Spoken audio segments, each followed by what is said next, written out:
los desafíos para la democracia.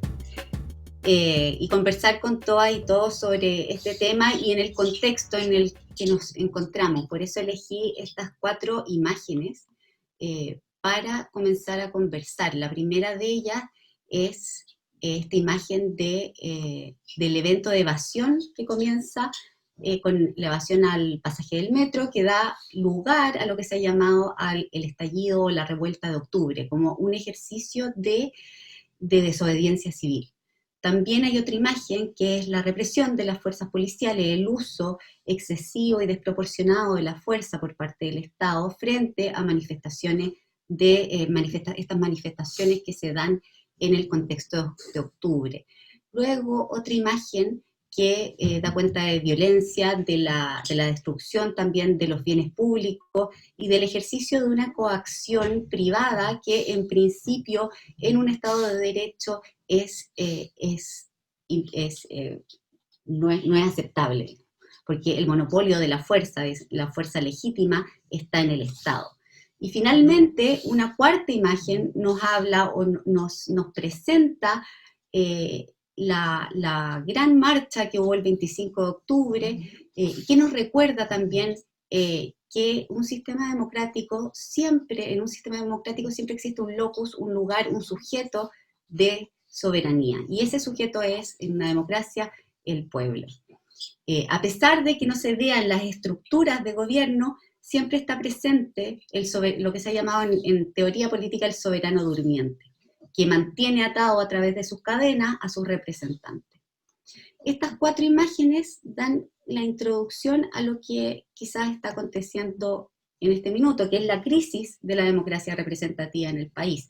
Y no solo en el país, vemos también en el mundo que está pasando, que la democracia se ve, como dice el taller, desafiada. ¿Cuáles son estos 2, quizás, desafíos, al menos, que a mi juicio son importantes para conversar en esta ocasión? Uno es la esfera pública, el problema que tenemos en la opinión pública. Porque este soberano durmiente que vemos en esta foto, en la representación de esta gran marcha, tiene distintas formas de expresarse institucionalmente. Una de ellas es a través de la opinión pública. Ya se dice que la democracia comienza con la conversación. Pero para ello hay ciertos presupuestos. Y uno de los presupuestos es la igualdad en términos de los derechos. ¿Ya? Igualdad y libertad. Y estos derechos se ejercen también a través de medios de comunicación.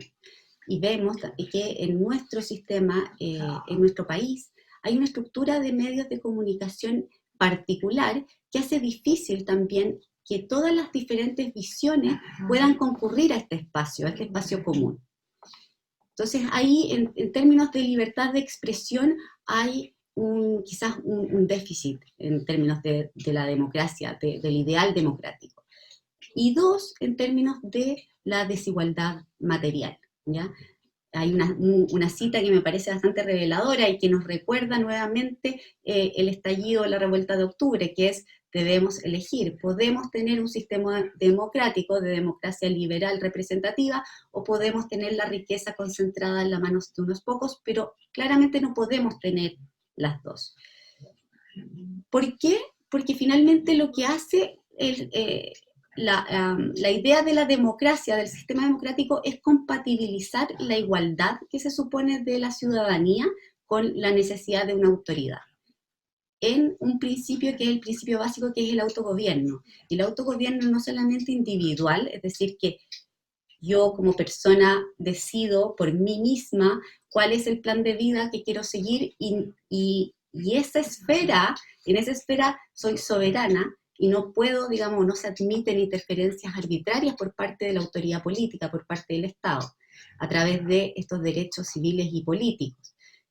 Y además existe la idea de que este autogobierno tiene que ser colectivo, que se expresa en la soberanía, tanto en la soberanía popular como en el Estado de Derecho. Hoy estamos en un momento histórico porque estamos a puertas de un plebiscito que va a decidir el destino del orden constitucional que nos rige desde 1980, 1990. Y es precisamente un momento de que se puede expresar en el poder constituyente. El poder constituyente en una democracia es el principio de la soberanía popular, que además, una vez ya constituida la comunidad política, se expresan ciertas reglas, en la idea del Estado de Derecho. Esa idea nos dice que la verdad es que el gobierno no es el gobierno de las personas, de los sujetos de voluntades subjetivas que nos imponen ciertas obligaciones y deberes, sino que el ejercicio del poder político radica en el gobierno de las leyes, ¿no? Y por eso es la importancia también del derecho. En la Constitución entonces tenemos tanto al derecho como un sistema, el sistema jurídico, y también tenemos los derechos. Y en teoría constitucional o en derecho constitucional siempre se habla de una parte orgánica, que sería la orgánica del poder, la división del poder en distintos, el poder ejecutivo, legislativo, judicial y las autonomías, hay autonomías constitucionales, pero también la parte dogmática, que serían los derechos, los valores, ¿ya? En primer lugar, está cómo organizar entonces el procedimiento de formación de la ley, entendiendo que este procedimiento de formación, que en la ley se expresa la voluntad general, la voluntad del pueblo. Y aquí el artículo 1 del Código Civil, que todo estudiante de Derecho conoce, que la ley es la declaración de la voluntad soberana manifestada en la forma prescrita por la Constitución que manda, prohíbe o permite. Y acá hay un primer lugar de un déficit democrático del orden constitucional actual que se ha, digamos, difundido en los medios. Yo creo que en términos de el quórum de aprobación de las leyes, que no es por mayoría, la mayoría simple, sino que hay leyes orgánicas constitucionales que requieren 4/7 de los diputados y los senadores en ejercicios para ser aprobadas, pero además de eso, estas leyes tienen que pasar por el control preventivo del Tribunal Constitucional, ¿ya? Es decir, este proceso de formación de la ley se ve obstaculizado en términos de hacer posible que se exprese la voluntad democrática. Y muchos alegan también de que la forma de organizar el poder en el país revela un excesivo presidencialismo, y eso también tiene una expresión en reglas y en principios constitucionales. Pero además, no solamente es cómo organizar el poder para que se exprese la voluntad democrática en un Estado de Derecho, sino que ¿para qué? ¿Cuál es el fin del Estado? ¿Ya? ¿Para qué tenemos el Estado? ¿Qué es lo que puede hacer el Estado? ¿Qué es lo que tiene que hacer el Estado? Bueno, ahí están los derechos fundamentales. Y acá es el segundo lugar donde podríamos identificar problemas o desafíos para nuestra democracia. Una de ellas yo creo que es la devaluación que exhibe en términos de los derechos sociales. ¿Ya? Los derechos, uno puede decir que la Constitución de 1980 reconoce derechos sociales porque están escritos, están reconocidos el derecho a la salud, el derecho a la educación. Hay otros derechos que no están, como el derecho a la vivienda, está el derecho al medio ambiente libre de contaminación, pero el problema, y hay, bueno, el derecho al trabajo, etc. El problema es cómo están configurados los derechos, ¿ya? Y acá voy a dejar de compartir para hablar sobre la idea de los derechos sociales, que la idea de los derechos sociales tiene relación con un tipo de Estado y un tipo también de forma de organizar la economía. Porque los derechos en general, y quizás lo han visto en otros talleres, los derechos, hay unas ciertas categorías que se utilizan para explicarlos. Uno dicen que los derechos sociales se presentan como estos derechos de segunda generación en contraposición con los derechos de primera generación, que serían los derechos civiles y políticos. Los derechos sociales serían derechos de igualdad versus los otros que serían de libertad. Pero a partir de esto, y a partir especialmente de la idea de que los derechos sociales constituyen derechos a prestaciones, a algo que nos tiene que dar el Estado, a derechos que tienen un costo, y que solamente tendrían los derechos sociales un costo, cuando sabemos que para garantizar la propiedad privada o garantizar incluso la libertad de expresión sí se requiere un costo por parte del poder político. Esta forma de entender los derechos, tenemos dos conclusiones de ella. Uno es que los derechos son derechos, simplemente los derechos sociales son programáticos, es decir, no tienen una exigibilidad, no son justiciables, no podemos ir a los tribunales a demandarlos. Y dos, solo sería razonable exigirlos como cuando existe un cierto nivel de crecimiento y desarrollo que los hace viables. Esta forma de entender los derechos, entonces, a pesar que creo yo los devalúa, sí nos permite entender por qué ahora entendemos los derechos sociales como derechos individuales frente al Estado a cuestiones que si las personas tuviesen los medios suficientes financieros para obtenerlo y si en el mercado se encontraran a su disposición oferta suficiente, en el fondo podrían obtenerlos también de particulares. Y esa es la idea, yo creo que está atrás de la forma de entender los derechos en la Constitución de 1980. Por ejemplo, citando a un exministro respecto a esta Constitución, dice, bueno, durante su vigencia se han expandido notablemente el disfrute de los derechos económicos y sociales, producto del crecimiento económico, la reducción de la pobreza y la implementación de políticas públicas que han garantizado a todo evento algunos mínimos en salud y de protección social. ¿Por qué? Porque la Constitución innova en un punto, que es que por primera vez las prestaciones, estas prestaciones que antes eran propias del Estado, las pueden otorgar entidades de carácter privado con y sin fines de lucro, es decir, no distingue.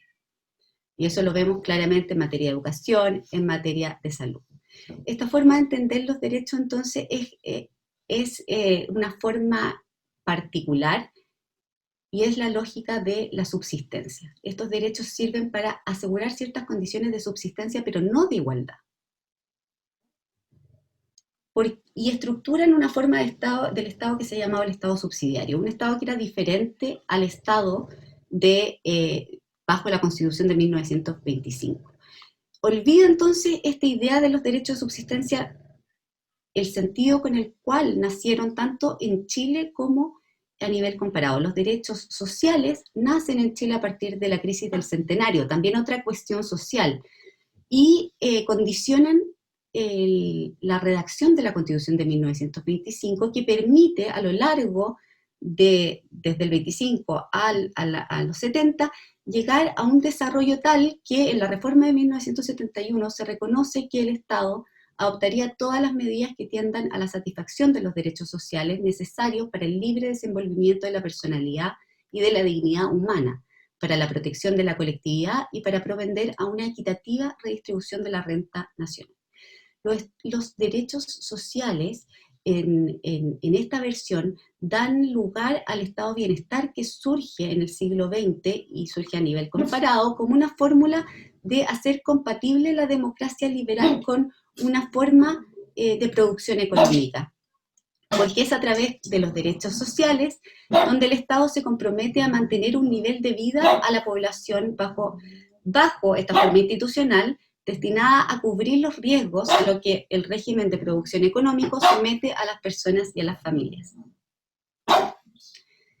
Entonces, así, con este estado de bienestar, la democracia se vuelve menos riesgosa para quienes, digamos, para los capitalistas, para quienes tienen los medios de producción, mientras que el capitalismo también se hace más tolerable para los trabajadores. Y es lo que constituyó la edad de oro del capitalismo. Entonces ahora tenemos una nueva cuestión social que irrumpe bajo el nombre del estallido o de la revuelta de octubre, con el que comencé la presentación, y que también reclama la insuficiencia de las promesas de un régimen que se considera agotado. Si en 1925 fue el orden constitucional bajo la Constitución de 1833, devenía en este pseudo-parlamentarismo, un Estado oligárquico y una economía marcada por la hacienda y por las exportaciones de minerales, hoy también se reclama el fracaso de la promesa neoliberal, de una forma de organización política y económica para la producción de las masas, que pone a disposición de todos bienes que antes podrían haber sido considerados de lujo. Porque todo es posible de ser adquirido en el mercado y cuando, digamos, el dinero falta, bueno, siempre está Mastercard, siempre está el crédito, ya hay un exceso, hay una ampliación del crédito. Pero lo que está también en crisis, más allá de la deuda tanto individual como pública, es este régimen constitucional bajo el cual el Estado externaliza las funciones que antes le eran propias. En la actualidad, antes de ser el ente responsable y el ejecutor de las políticas que daban lugar a los derechos sociales, pasa a ser un formulador de política pública o un fiscalizador y garante de la misma, o incluso puede ser un Estado empresario. El Estado está en el Banco Estado, está, por ejemplo, en Televisión Nacional, en la reforma que se propuso de la AFP estatal, pero en ese caso, constitucionalmente está obligado a actuar como privado.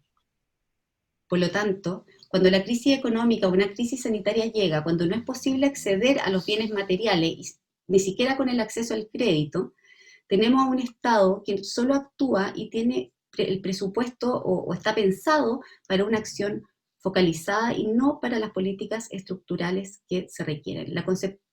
Para terminar entonces, la conceptualización de los derechos sociales, su reconocimiento, importa porque son las formas jurídicas con las cuales se distribuye el poder, no solamente político, sino que social, en la esfera económica, y afectan el conflicto distributivo. Tienen que ver con la forma del Estado, en vez de un Estado de derecho, un Estado social de derecho, pero también con el modelo de desarrollo económico que pensemos como país. Con eso voy a terminar. Muchas gracias a todas y a todos.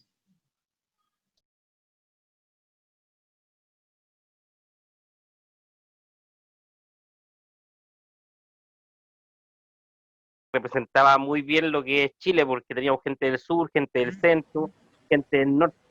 Entonces, no te vemos, Luciano. No, estoy sin la cámara conectada. Conéctala, pues. Estoy sin la cámara conectada. Y uno de las preguntas de la descentralización, nos dimos cuenta que afectaba mucho y encontrábamos que tiene que ser mejor repartidos los recursos, porque nos dimos cuenta, y con casos muy específicos, regiones que aportan mucho dinero, algunas comunas, y en la repartición tocan muy poco. Nos tocó una compañera de La Pintana que nos explicaba que en su comuna no existe un solo supermercado, que sea, qué desigualdad para una comuna de 400.000 habitantes no contar con un supermercado. Y en el caso mío, yo les ponía una ciudad con 70.000 habitantes donde tenemos casi 10, 12 supermercados. Entonces, la desigualdad es mucha. Y nos dimos cuenta que esto es una descentralización que hay que llevar a cabo de asignación de recursos. También una de las cosas que conversamos mucho, que en nuestra nueva constitución quisiéramos que se dejara a la ciudadanía una participación, como existe en otras constituciones del mundo, en otros países, donde los ciudadanos puedan ellos levantar proyectos de leyes dependiendo de su zona geográfica. Porque hablamos en el caso de la región de Aconcagua, donde el Valle de Aconcagua aporta los recursos en minería, aporta los recursos en agricultura. Casi el 70% de lo que entra en la región. Y después la repartición, resulta que se lleva la plata Viña, Valparaíso, y nos alcanzamos nosotros, por ser el Valle de Aconcagua, a tocar un 20%. Y esas cosas debieran cambiar. Y respecto a la representación legislativa, nos dimos cuenta que aunque nosotros lo uniéramos todo en nuestro valle, no podemos sacar un constituyente, un senador, porque vamos también amarrados con ciudades como Quilpué, Villa Alemana, que nos ganan en cantidad de población. Y otra de las cosas que vimos respecto a la repartición de recursos, asignación de los recursos, que estos fueran mejor repartidos también por las comunas, no por la zona. Recursos para la quinta región, sí, pero hay una comuna en Petorca que es muy pobre, debiéramos asignarle más porque tiene muchos problemas. Así que eso, pero una de las cosas que más nos quedamos es que tiene que haber una representación ciudadana en este proceso. ¿Y esto cómo lo podemos hacer? Que en nuestra nueva constitución haya la posibilidad de que la ciudadanía pueda levantar proyectos de ley. Oye, nosotros como región de Coquimbo tenemos este problema y queremos levantar un proyecto de ley porque nos afecta a nosotros nomás. No le afecta al resto de Chile, pero sí nos afecta mucho a nosotros. Sí que estuvo bastante entretenido el grupo, con alta participación, como decía la profesora, se encendió en algún momento, y esos 3 puntos quisiéramos destacar. A mí me tocó tomar acta de las discusiones que hicieron en el grupo, que tal como en el grupo anterior fueron muy nutridas, muy interesantes todas. Existe Y destaco eso, que existe un gran interés de participar. Eso siempre es muy bueno. Bueno, propuse como consenso 4 puntos. 4 puntos que creo que fueron validados por los participantes del grupo y que paso a exponer. El primero de ellos dice relación con la necesidad de que los derechos o todos los aspectos importantes de la Constitución estén efectivamente escriturados en la Constitución. Bueno, existe consenso en que Chile es un país muy legalista y que las cosas que no están escritas, todos coincidíamos en que se hace muy difícil asegurar estos derechos que no están escritos. Entonces, en ese sentido, el primer punto que nosotros queríamos destacar es que hay que avanzar en que se reconozca la mayor cantidad de derechos y todos los aspectos que nosotros queramos que se contemplen en este nuevo Chile deben estar escritos en la Constitución. El segundo aspecto, y ya respondiendo a las preguntas que motivaron el debate, dice relación con revertir el hiperpresidencialismo. En el diagnóstico, el hiperpresidencialismo lo identificamos como uno de los aspectos más negativos de la distribución del poder que existe actualmente, pues permite corrupción, permite concentración de poder, etc. Y en ese sentido sería bueno, consideramos, revertir el hiperpresidencialismo a través de otorgar mayor autonomía y mayor poder, tanto político como económico, a las regiones del país. También hay consenso en que la distribución de poder, como ha sido latamente discutido a lo largo de la escuela, sí afecta al aseguramiento de los derechos y viceversa. Los derechos también afectan a cómo se distribuye el poder. En ese sentido, creemos que a la par de que se establezca un derecho, se reconozca un derecho en la Constitución, correlativamente a esto debe ir una regulación en la parte orgánica de la Constitución que permita la plena satisfacción de este derecho reconocido en la parte dogmática. Por último, hice un pequeño ejercicio que resultó muy interesante, en que les dije a los participantes que señalaran cuáles eran los 3 derechos que ellos consideraban que debían estar escritos en la Constitución, a partir de esta reflexión que tuvimos de que los derechos más importantes deben estar escritos. Y de estos derechos se repite casi unánimemente el derecho a un medio ambiente libre de contaminación y derechos de la naturaleza en un sentido amplio, que nos permitan una nueva relación con los, entre comillas, recursos naturales, que nos permitan una nueva relación con los animales, con los ríos, con el mar. El derecho a la salud también se repite, derecho a la salud digna, derecho a la salud en igualdad de condiciones, que no existan 2 sistemas, uno para ricos y uno para pobres. También el derecho a la educación, consideramos que debe ser un pilar fundamental de la nueva Constitución, una educación gratuita, de calidad, que permita transmitir desde los niveles más chicos de la educación, de la etapa preescolar, estos principios del nuevo Chile que nosotros queremos construir.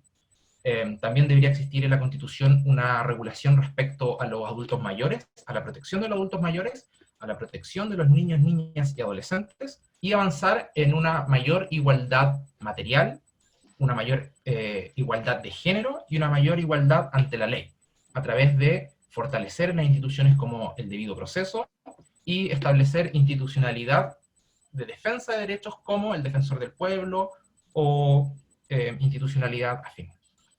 Eso sería el consenso al cual nosotros arribamos.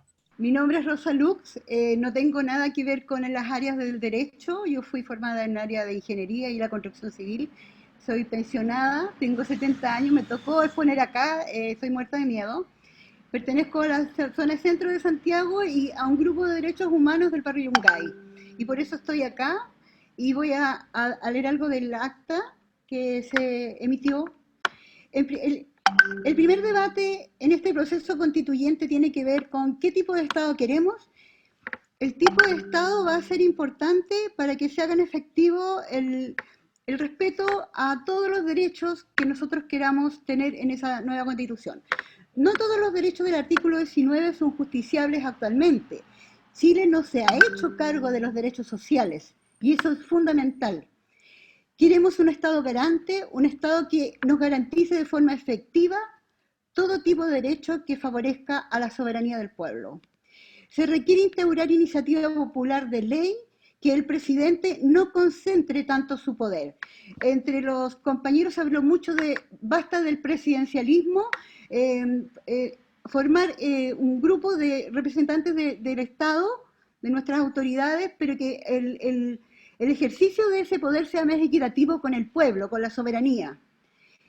Se requiere instaurar una iniciativa popular de ley. Tenemos que luchar por un catálogo fuerte de derechos, no solo en la parte dogmática, la parte orgánica, debe ser coherente con esto. La distribución del poder afecta a los derechos. Es necesario limitar el poder y controlar con mayor transparencia y un enfoque de derechos humanos. El problema es que nuestro Estado no es solidario, la relación entre los poderes del Estado y los derechos no son buenas. Por ejemplo, en el Poder Ejecutivo no hay ministros de educación que hayan sido profesores. Ese es un ejemplo. Y como cosas, detalles puntuales, y no menos importante, se habló, por ejemplo, de cómo trabajar en el día a día en los derechos humanos que se vulneran a cada instante. Derechos de los niños, derechos de los adultos mayores, derechos de las minorías sexuales, derechos de los pueblos originarios y todo ese tipo de cosas, que todos los días se vulneran, sobre todo en los estratos más humildes de nuestra población, en las partes más desfavorecidas. Hay una diferencia muy sideral entre los que detentan el poder económico y el resto, que serían sus esclavos, en cierto modo. Voy a dejarlo hasta acá, yo creo que eso concentra los puntos fundamentales de lo que nosotros vimos. Buenas tardes y casi buenas noches a todas y todos. Nuestro grupo fue facilitado por Constanza Condorí, quien animó ahí bastante, el diálogo fue bastante participativo, diría, siempre puede ser más, las mujeres la llevaron en nuestro grupo. Sin embargo, paradoja, estoy acá. ¿Qué es lo que hablamos? Hablamos que este proceso que se está dando hoy en Chile, este proceso constituyente, ¿sí? Y que tiene un hito ahora el 25, donde esperamos masivamente ir a votar tanto por el apruebo como por la Convención Constitucional, no ha sido fácil ni ha sido gratis. No ha venido paradojalmente tampoco iluminado, alientado, motivado desde arriba, desde la superestructura del aparato del Estado, de ninguno de los tres poderes. Más bien pareciera ser que esto es completamente al revés, digamos, opera a contrapelo. Nuestras constituciones evidentemente no han sido democráticas. Vivimos en el marco de una constitución del 80 que surge en plena dictadura, que ha tenido modificaciones, pero que sigue manteniendo un hilo conductor. El hilo conductor que es el hiperpresidencialismo, ¿sí? Ahí se destacaba que solamente el presidente tiene iniciativa de ley, y además fija los ritmos con fijar urgencia, discusión inmediata o urgencia simple, ¿sí? Y donde la ciudadanía en rigor no hemos tenido un rol relevante en lo que ha sido fundamentalmente la gestión del aparato del Estado. Más bien hemos estado desde fuera, hemos sido excluidos por este mismo sistema institucional que al ejercer nuestro legítimo derecho de protesta, bueno, hemos sido reprimidos por los agentes del Estado sobre pretexto de controlar el orden y la seguridad, al punto que se han llegado a violar los derechos humanos. Por lo tanto, tenemos hoy un desafío enorme de empujar esta convención constitucional que efectivamente esperamos que sea la fórmula da este 25, en que arribemos este 25, porque además este diseño se hizo el 15 de noviembre, se hizo un diseño muy fino. Entonces muchas de las cuestiones que hoy estamos descubriendo que son como contratiempo, queda la duda razonable de si habrá sido una improvisación o no, está todo fríamente calculado. Una de esas es que nosotros como simple ciudadanía a pie, es decir, que no estamos afiliados a partidos políticos, que no tenemos la gracia o la bendición de algún partido político y que quisiéramos ir a la Convención Constitucional, la verdad es que tenemos bastantes escasas posibilidades, porque el diseño ha sido así. Hay una cifra repartidora, hay un N+1 y donde efectivamente las candidaturas independientes tienen muy baja posibilidad de resultar electas. En ese sentido, solamente vamos a tener que empujar y empujar, porque recordemos que eso ha sido sido donde hemos ejercido nuestro legítimo derecho y que finalmente ha arrinconado al aparato del Estado por una parte y al sistema político. Y es lo que queda seguir por adelante para decir que efectivamente esos derechos que puedan estar en esta convención constitucional registrados, se dijo que una parte importante de eso va a estar dado, bueno, el día 1 decíamos se hace la elección de presidente o presidenta y vicepresidencia, y el día 2 reglamento, y ahí tenemos que empezar a tratar de asegurar que como sociedad organizada, empoderada, no tenemos que esperar que nos den el poder, nosotros tenemos que tomarnos el poder y es el único mecanismo de incidencia, donde efectivamente vamos a contribuir a una democracia que sea pluralista y que le dé voz a los sin voces. Muchos de los que han dicho acá, niñas, niños y adolescentes, migrantes, población adulta mayor, tercera, cuarta, quinta edad, población en discapacidad, reclusos, situación de calle, entre otras. Entonces esa es una tarea ciudadana absolutamente y que no tenemos que esperar luces porque pareciera ser que los partidos políticos no tienen ningún interés en que nosotros como ciudadanía lo hagamos. Así que solamente queda nuestro propio protagonismo en un proceso que hacemos en individual y colectivo. Gracias. Buenas tardes para todas y todos. Nosotros solucionando las dos preguntas que nos correspondió, hablando como tal de la democracia representativa y no solamente la representativa, sino además participativa. En un inicio hablamos de los principios que entre todos como que adjuntamos a la conversación, al debate, fue el principio de autonomía y el principio y como principio de participación. Es como para hablar de esa distribución de poder. En el tema de la autonomía hablamos de que con esa distribución de poderes, si se garantizan, se da una autonomía de cada poder, garantizando una verdadera democracia y una democracia participativa y no solamente representativa. También hablamos del reconocimiento de derechos en cuanto especialmente a las personas privadas de la libertad como una población especial vulnerable. En el tema del hiperpresidencialismo, tocamos el tema, un ejemplo del hiperpresidencialismo era el tema del INDH como una herramienta que necesita ser manejada de una manera más autónoma, menos presidencialista. Eso es un ejemplo de los que tomamos. Y hablando de los mecanismos de garantía de derechos, que estos mecanismos de garantía sean para todas y para todos, y no solamente como tema de clientelismo en el tema, hablando del gobierno como tal central. Hablamos también del bien común como base real del Estado, hablamos también del límite a los poderes del Estado a través de la participación ciudadana. Como lo han dicho todos los y las compañeras de las exposiciones anteriores, Chile se ha visto como en un cambio social bastante importante, y es esa participación ciudadana, que es la que en estos momentos Chile está enfrentándose a poner límites a esos distintos poderes del poder público. Y la participación ciudadana efectiva, hablamos del tema de Irlanda, con el uso de la fuerza, y hablamos del escrutinio público a nuestros policías, y tocábamos el tema de Irlanda porque ellos lo hacen en las manifestaciones y todo. Efectivamente, después de estas manifestaciones sociales, como peticiones y demandas sociales en la calle, se revisan las cámaras de seguridad y todo esto para hacer ese escrutinio público. Y le doy la palabra a mi compañera Cecilia para que por favor siga en la exposición. Muchas gracias. Hola a todas, todos y todes. Nosotros aplicamos paridad, estamos haciendo el ejercicio aquí en este grupo de trabajo, y agradezco, digamos, el pase que me dio mi compañero de grupo.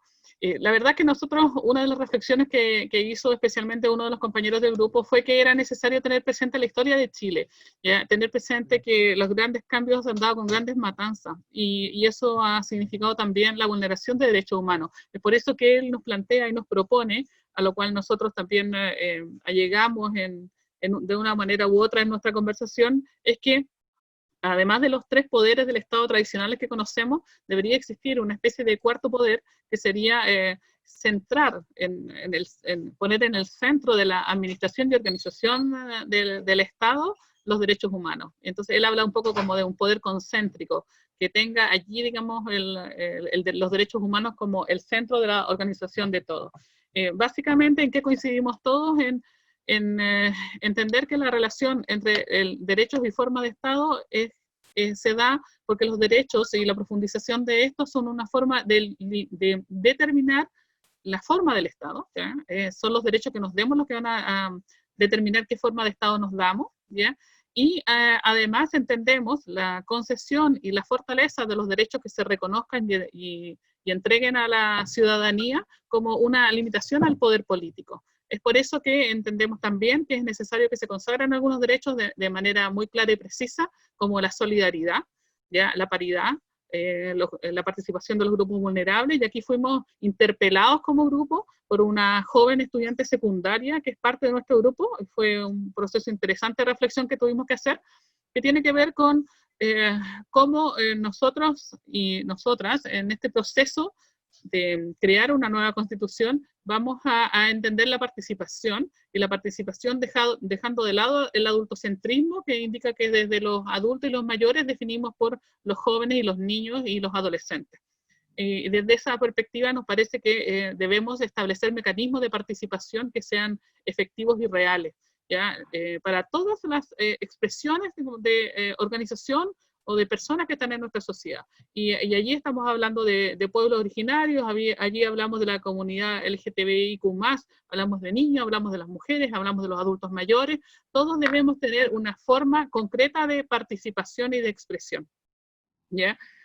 Hablamos, uno de los temas también, ideas fuerza que tenemos, fue la importancia de entender los derechos como una forma de distribución del poder, porque tenemos ya nosotros necesariamente que mirar la historia de nuestro país, donde tenemos un Estado presidencialista, una forma de gobierno que concentra mucho el poder y limita la participación y limita por tanto los derechos también, ¿no? Hay una visión patriarcal en nuestra Constitución a la cual debemos ponerle término.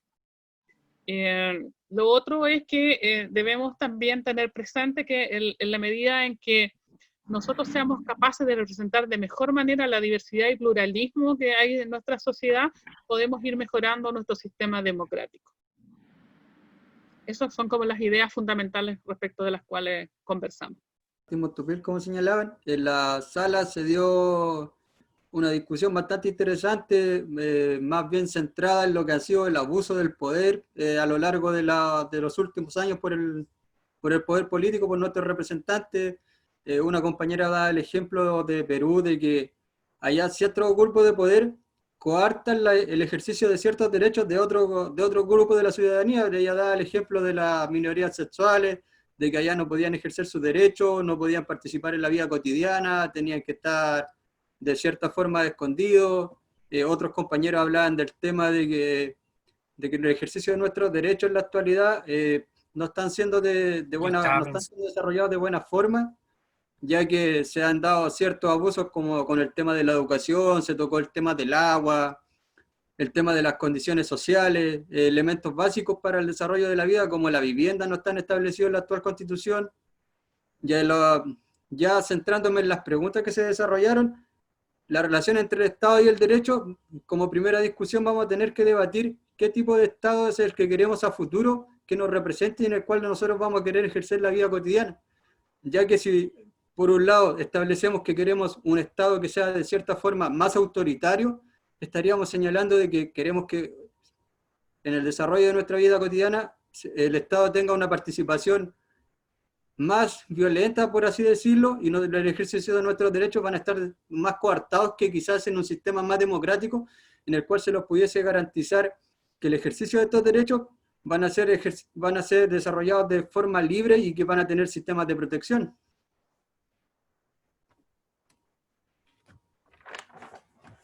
En cuanto a la limitación del poder político y el derecho, debemos señalar que en la actualidad, a la luz del artículo 5 de la Constitución Política de la República, la soberanía radica en la nación.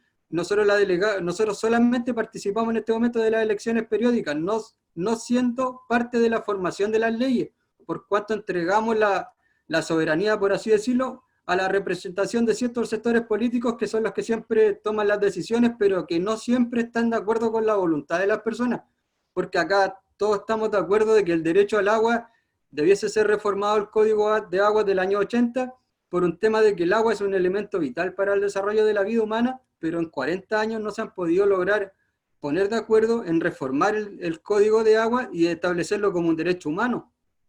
En el norte, las mineras tienen comprado el 100% de los derechos de aprovechamiento de agua. Acá en la zona centro, ahora con Alto Maipo, está pasando lo mismo, se están destruyendo los glaciares, quizás en 15 años en Santiago no vamos a tener agua potable. En el sur está pasando lo mismo, se está desertificando la tierra por el tema de los derechos de agua, se construyen termoeléctricas solamente para entregarle electricidad a las empresas, ni siquiera son para entregar los megawatts que ellos señalan, para entregarle la electricidad al consumo humano, sino que esa electricidad que se produce es solamente para el consumo de las grandes empresas.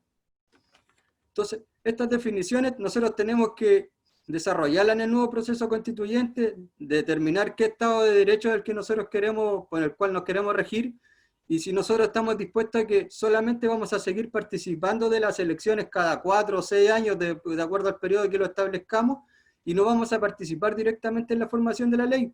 Lo que yo les planteaba en la sala es que quizás se pueda plantear de que en la formación de la ley o en la formación de cualquier política pública que se quiera desarrollar, tanto a nivel del Congreso o en una municipalidad, en una gobernación, cierto espacio del debate esté garantizado para que la sociedad civil pueda participar con voz y voto, quizás formando estos consejos de la sociedad civil que están establecidos en la Ley Orgánica de Municipalidades actualmente, en las cuales ellas solamente ahora están abocadas a participar en la discusión de ciertas materias en las alcaldías, pero no tienen voto en la discusión de, por ejemplo, el presupuesto municipal.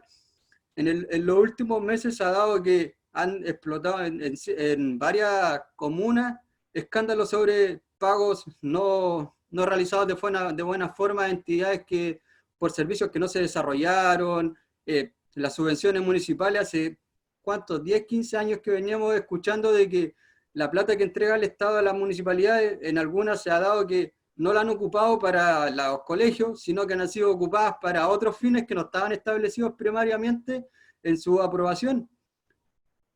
Es por esto que este va a ser el debate central, porque los políticos, nosotros los elegimos cada 4 o 6 años, pero ellos después cuando van al Congreso, las leyes no las votan de acuerdo a la voluntad de las personas. Una compañera hablaba, y yo me siento bastante representado por el tema de los pueblos originarios. De hace un año, se va a cumplir un año desde este famoso acuerdo por la paz que señalaron los políticos, que no fue nada más que una reacción a la presión de la ciudadanía, porque ellos tampoco se venía debatiendo hace más de 10 años que cambiáramos la Constitución y no estaban dispuestos a ceder y que se debatiera sobre una nueva Constitución. Los pueblos originarios al día de hoy se les garantizaba a ciertos grupos que eran, por así decirlo, ellos lo llamaban minoritarios en la vida política. Se establecieron el voto, la paridad de la mujer en las próximas elecciones, pero los pueblos originarios al día de hoy todavía no se ponen de acuerdo para que ellos tengan ciertos escalafones reservados para que puedan participar del proceso político. Porque se escucha a menudo de que queremos ser un Estado plurinacional, pero no basta con que la Constitución o las leyes digan que nosotros tenemos garantizado un derecho, porque también tienen que garantizarlo el ejercicio de este derecho. Porque acá hay, del actual catálogo del artículo 19, podemos señalar que se señala el derecho a la educación, el derecho a la salud, pero solamente están establecidos en el catálogo, pero tampoco no se establece un mecanismo sobre cómo nosotros podemos ejercer estos derechos.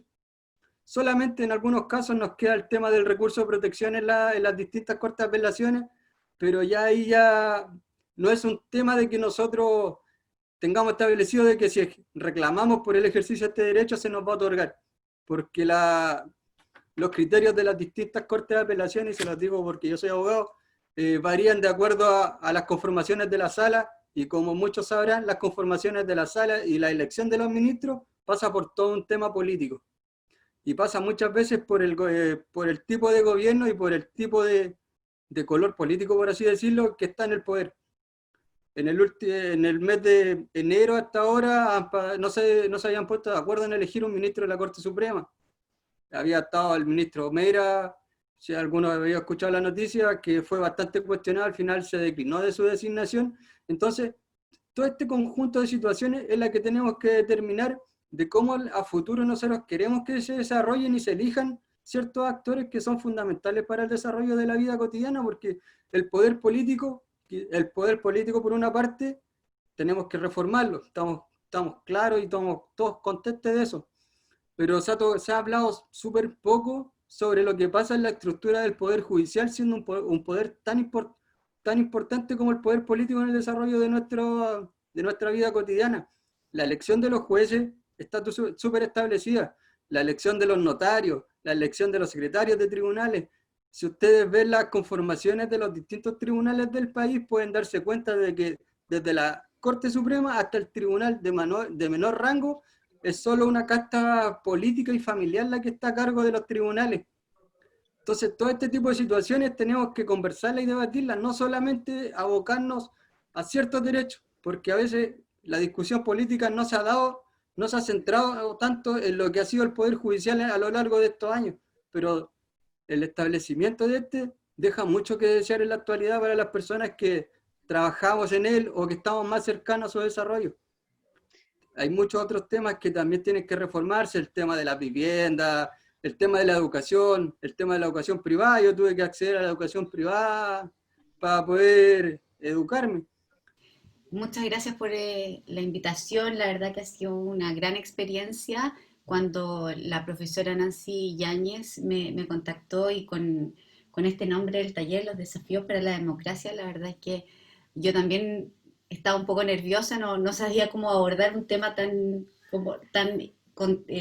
relevante para el contexto que vivimos, pero he aprendido mucho y me siento muy contenta de haber participado en todas las discusiones que tuvimos en los distintos grupos. Me quedo con dos ideas. Uno, la importancia de la participación, de que la democracia no es algo que simplemente tenga que ver con el derecho y que sea un momento en el que nos encontramos y después no nos vemos más en 20, 30 años, y que requiere un esfuerzo continuo del día a día, y que para eso también requiere un sacrificio individual de nuestro tiempo, de nuestro espacio, que a veces queremos dedicarlo a otras cosas, pero requiere esfuerzo no solamente en términos de tiempo, sino que también de educación, de formación y de diálogo y de escuchar a otros y a otras con la disposición de ser persuadidos por las ideas distintas.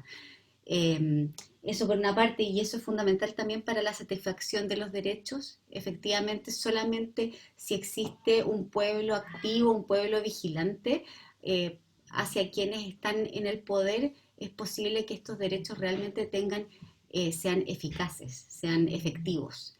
Y lo último es simplemente advertir que la escritura o el que esté en una regla importa, sin duda, pero también pensar en la importancia de que en el derecho están estos principios. Y por ejemplo, el principio de subsidiariedad siempre dicen que no existe porque no está escrito. Y la verdad es que el Estado es subsidiario, entonces y así también se interpreta. Entonces, yo creo que lo fundamental para pensar, tal como lo dijo Martín y lo dijo Rosa, y también muchos otros a lo largo de las discusiones, es ¿qué Estado queremos? Y para ese Estado tenemos el Estado solidario, un Estado social, un Estado de bienestar de derecho y que tenga esos principios para que los derechos que van a estar en reglas sean después que el juez o la jueza los interprete de acuerdo a principios, y que más aún que el legislador, que la legislación tenga también, que el Estado tenga la capacidad para crear valor, ya que nos preocupemos de una estructura tributaria, que nos preocupemos también que el Estado pueda crear en sí mismo, tener, por ejemplo, empresas públicas, pero que de verdad sean públicas. Así que, bueno, muchas gracias a todos y a todas, y que tengan un gran fin de semana.